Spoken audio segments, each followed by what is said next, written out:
Boker Tov, mes chers amis, la Haftara, comme on l'a déjà dit, consacrée à la construction du Beth Amikdash par le roi Shlomo.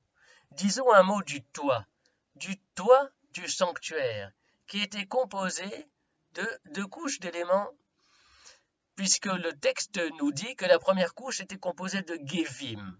Alors, qu'est-ce que c'est que ces Gevim?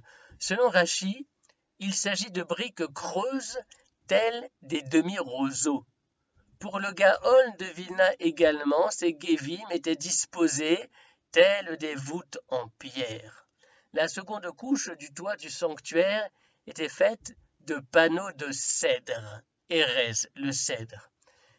Que veut dire cette double composition du toit du Beth Amikdash? Car bien sûr, au-delà du simple récit technique, il y a des leçons à deviner.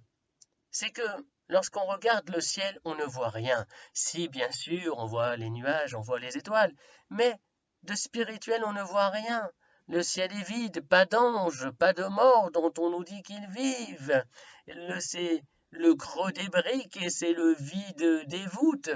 Et il faut alors dépasser ce premier ciel pour parvenir à un deuxième.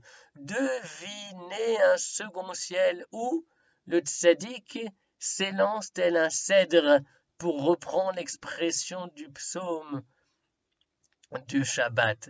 Que Erez Balevanon Yisge, le tzaddik s'élancera tel un cèdre.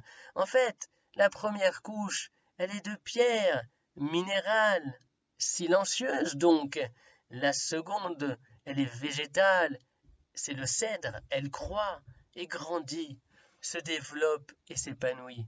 Nous avons terminé notre réflexion d'hier en faisant observer que finalement la vie religieuse, c'est un processus qui consiste à partir du silence de ce monde pour parvenir à entendre l'expression divine de consolation.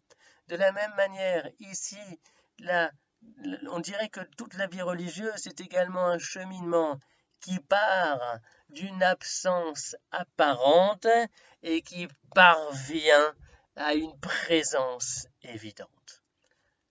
Une excellente journée à tous. Que de bonnes nouvelles.